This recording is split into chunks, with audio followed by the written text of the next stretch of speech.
Welcome, Sandy Krak. You have Kim here, and I am here with none other than Masha. Welcome, Masha. Thank you. How are you? In your own house? We're at Masha's house. Masha, tell me more about your name. How did it come to be?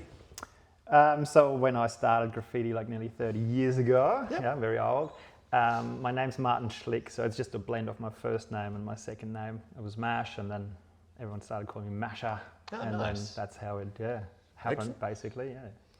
What spruced and initially inspired your art journey? It was a lot of graffiti and street art. So when I was at school, someone started bringing in all these names in graffiti style, and that just really hooked. I was hooked on that from day one, and since then I just can't stop. Writing my name or designing letters, I call it. And I just love the whole graffiti thing. Yeah. What does the word artist mean to you?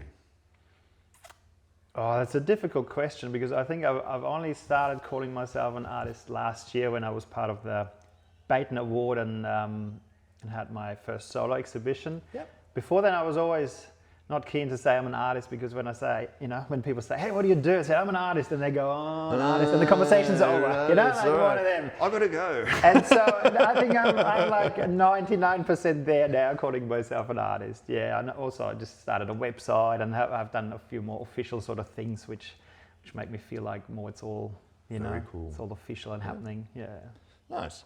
How have you fine-tuned your artistic skills over the years?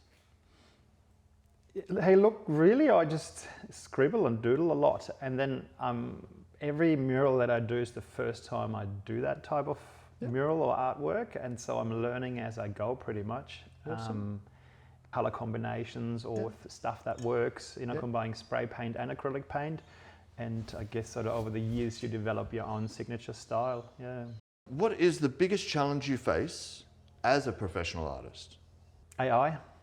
Yes, actually. There's definitely a development where clients now just put in their mural ideas into the computer, and then they send them to me and say, hey, can you do this? Yes, I can, but sometimes the design is not in the right format for the wall, or there's actually errors within the artwork. So then I'm sort of fixing up the AI image for the client. So I do them for clients, and I make my client happy. I do exactly what they want. And then I've got these jobs where I've got freedom to do what I want to do, and I've got my own concepts and ideas. And I'm saying AI too, because someone can just go into AI software, design their own mural, put it into a machine, attach the machine to the wall, and the machine paints any size wall. You put spray paint in the machine, and it goes up and down the wall with a crane. So if you're an established artist doing always your own art, I think you found your market, you found your niche, and you will have work.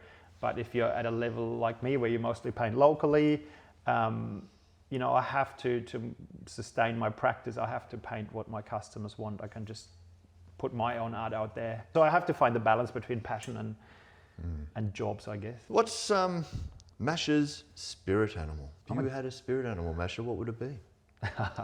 A spirit animal? Yeah. And that is such a deep question. I probably need 10 beers now and a campfire.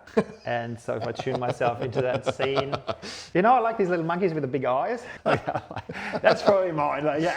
On soft drink. No, probably maybe like a whale or something, like something nice. Dreamy, majestic, living in your own world, deep underwater, that silence. Whale is my spirit, nice. Humpback whale. Humpback whale. While we're around the campfire, what's the best piece of advice you have ever received? Paint what you see, don't paint what you know. Okay, cool. So when I paint an image of a concept, you think you know how that works. Forget about all of that, you zoom in and you just paint what you see. Just do it, just keep it simple. You identify the color and you do it. Because it might not make sense to you standing in front of the wall or in front of your canvas, but once you put it all together, it becomes this awesome thing. That's wild. Yeah. How does life inspire your work?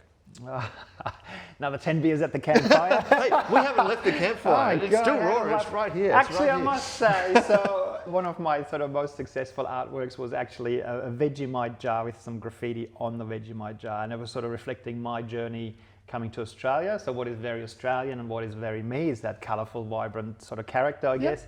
And I was thinking more about my arts practice and saying, how can I convey meaning? I want to capture the role of men in society, or the struggles that women go through as they progress through their life, becoming a mother, menopause and all that. That's something that, or being a parent. So I also work for Headspace 2 days a week. So that whole thing around identity, I find that really exciting, what we expect of life. Someone said to me once, the meaning of life is to give your life meaning. Who are some of your biggest artistic influences? Other graffiti artists. So obviously there's people I grew up with, and we painted a lot in Germany, where there's pretty much graffiti and legal walls everywhere. Like in every town has legal walls, you just go there, paint them. And so it's a very social thing. It's about getting together. It doesn't matter what level you paint at, but at these events you get to meet people who are really established. There's so much skill in designing letters and bringing them together in the right font. If you were to have your own late night talk show, who is your house band that you've got on? Oh, yeah. And who are the guests you're inviting?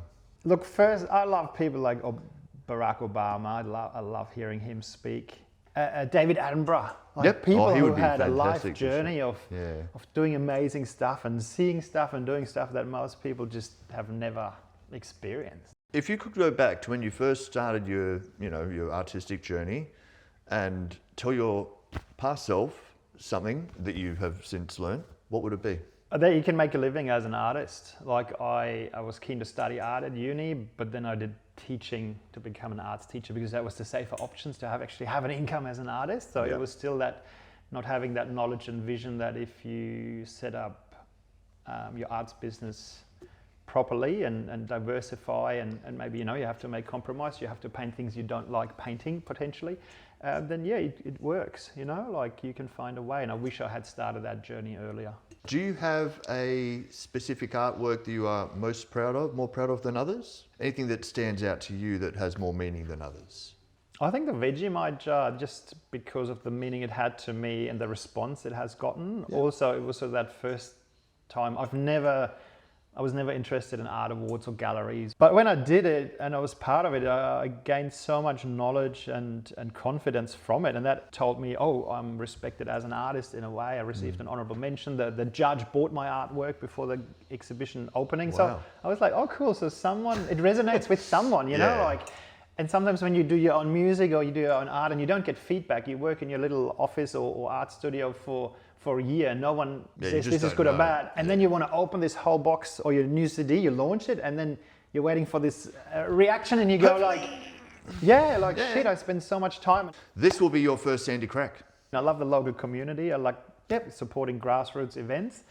I love supporting and growing the local arts. But if I see festivals where the headline act gets 100,000 and all the locals get $100 each, for me that's ruining the whole thing. That's not investing into the future of what we've got locally. Absolutely. So for me, I feel like the Sandy Krak sounds like it's a well-balanced concept that really supports local talent and I think appreciates it too.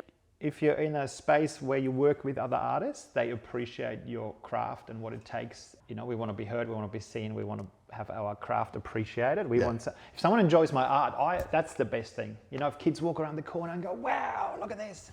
Best thing ever. Yeah, love it. Now we've got some quick fire questions, so it's just one or the other. Coast or outback? Coast. Oil or acrylic? Acrylic. Mural or canvas? Mural. Dogs or cats? Dogs. Onions or sauerkraut? Sauerkraut. Thank you, Marty. That concludes it. Awesome. You can catch Marty doing his thing at the Sandy Krak Festival this year, 12th of September 2026. Marty, I'll look forward to seeing you there. Thanks so much. Appreciate it. Awesome. See you at the festival. If you were to have your own late night talk show, who are the guests you're inviting? You know what? I'd like, this might be political, but I want Trump and Putin and Zelensky and a few others, and then just say, what the fuck is wrong with you guys? Stop it.